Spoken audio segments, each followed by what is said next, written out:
Physics सुनते ही डर लगता है ना।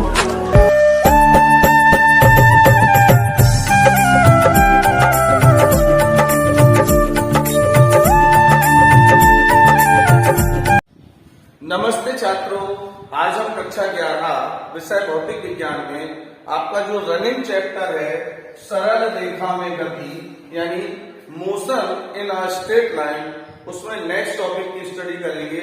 आज का टॉपिक बहुत इंपॉर्टेंट है, सिंपल भी है, साथ में थोड़ा सा इंटरेस्टेड टॉपिक, सब जानते हैं इसको। आज का हमारा जो टॉपिक है, टॉपिक का नाम है चार्ज, ठीक है ना।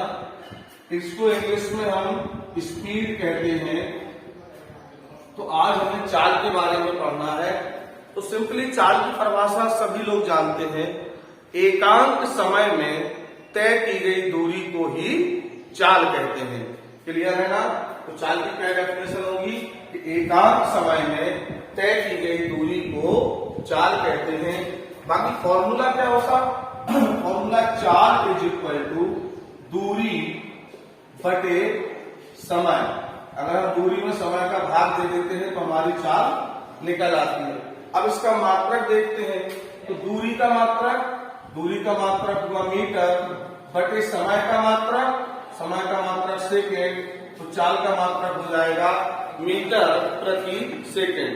अब हम इसकी विमा निकालते हैं।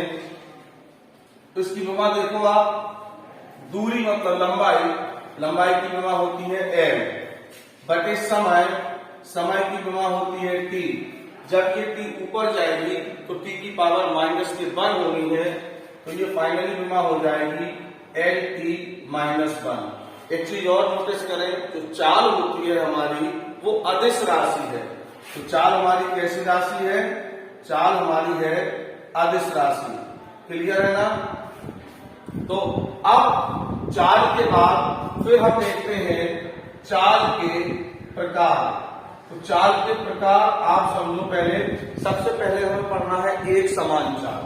तो पहली हेडिंग क्या होगी हमारी, एक समान चाल। इसको हम यूनिफॉर्म स्पीड कहते हैं। एक समान चाल की परिभाषा होती है जब कोई वस्तु समान समय में समान दूरी तय करती है तो उसकी चाल एक समान चाल कहलाती है। एग्जाम्पल में आप समझ सकते हो, मतलब क्या है इसका कि समान समय में समान दूरियां ही तय करे। 5 सेकंड में अगर 1 मीटर जाए तो अगले 5 में भी फिर 1 ही मीटर जाए। तो क्लियर है डेफिनेशन कि जब कोई वस्तु समान समय में समान दूरियां तय करती है तो वस्तु की चाल एक समान चाल कहलाती है। जैसे घड़ी की सुइयों की नोक की चाल फिक्स रहता है उनका, ठीक। नंबर 2 पे जो हेडिंग है वो है हमारी असमान चाल, या इसका एक नाम और होता है परिवर्ती चाल। इसको हम वेरिएबल स्पीड कहते हैं।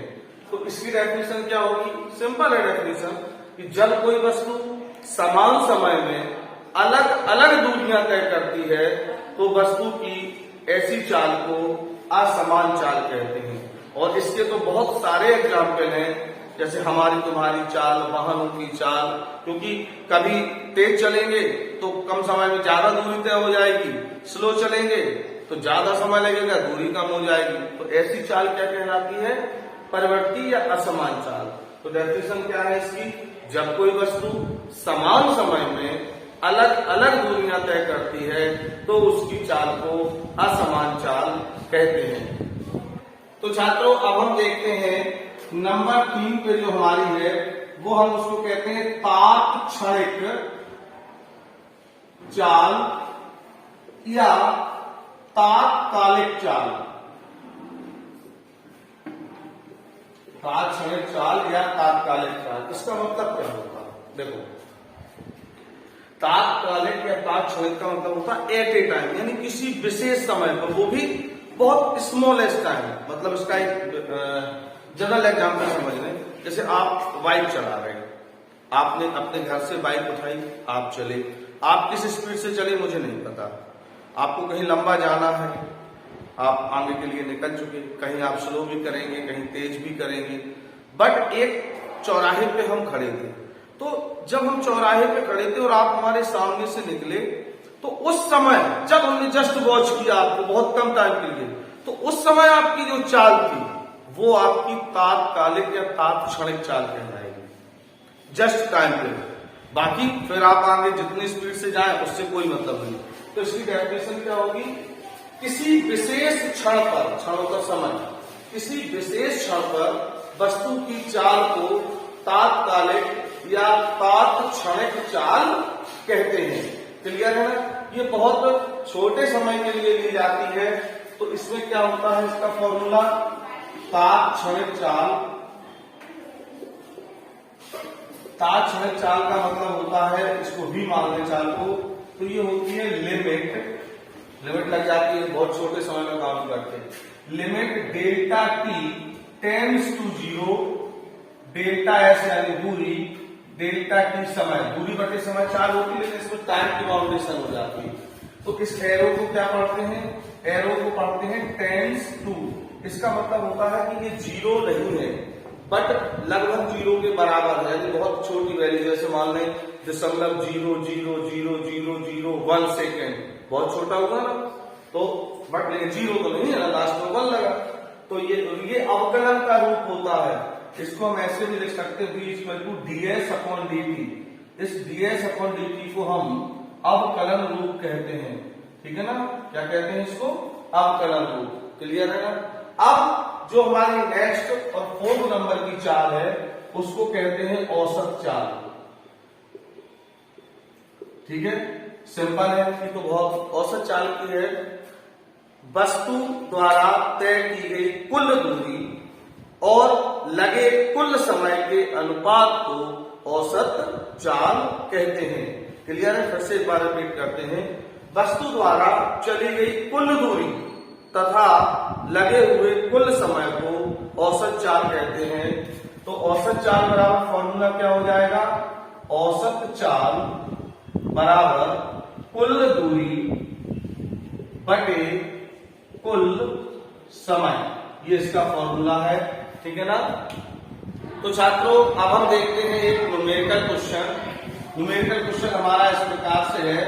क्वेश्चन नंबर 1, एक व्यक्ति घर से ऑफिस 4 किलोमीटर प्रति घंटे की चाल से जाता है और वापस लौटते समय वो 6 किलोमीटर प्रति घंटा की चाल से वापस आता है।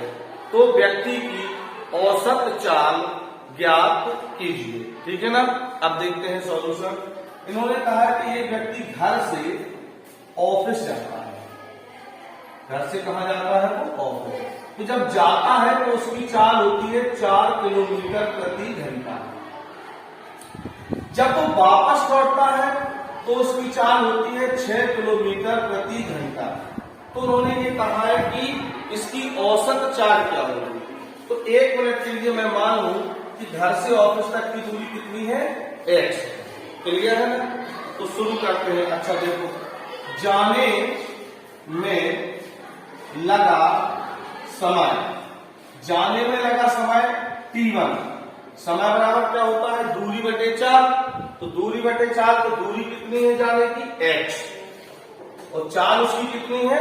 4 किलोमीटर प्रति घंटा। तो x बटे 4। क्लियर हो गया? अब आने में लगा समय, आने में लगा समय, तो आने में लगा समय t2, समय दूरी बटे 4। तो आने में भी दूरी x ही है, क्योंकि घर से ऑफिस बदल तो जाएगा नहीं। तो दूरी कितनी हुई? x, और चाल कितनी है आने में उसकी? 6 किलोमीटर प्रति घंटा। तो ये आने में हो गया। अब आपको चाहिए क्या है? आपको चाहिए है औसत चाल। तो औसत चाल का फॉर्मूला क्या होता है? कुल दूरी बटे कुल समय। तो देखो भाई, कुल दूरी बटे कुल समय है, तो कुल दूरी यहां लिख दें हम औसत चाल। औसत चाल बराबर कुल दूरी, जाने में दूरी x प्लस आने में दूरी x, तो x प्लस x हो जाएगी। कुल समय उसको कितना लगा? कुल समय लगा t1 प्लस t2। तो औसत चाल x और x कितनी हो गई? 2x। t1 का मान x/4, T2 का मान x/6, 4 6 का एलसीएम 12 आ जाएगा।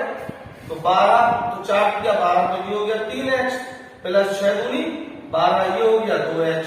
तो ये 12 ऊपर पहुंच जाएंगे तो 2x गुणे तो 12 और नीचे 3x 2x जोड़ के कितने हो जाएंगे 5x। क्लियर है ना। तो 12 दूनी 24x बटे 5x, x से x कैंसिल, 24 में 5 का भाग दे तो 5 चौको 20, 4 बचे, दशमलव लग गया, 5 अट्ठे 40, तो 4.8 किलोमीटर प्रति घंटा ये हमारी क्या निकल आई औसत चाल। क्लियर है ना सवाल। आज के लिए इतना ही। Thank you.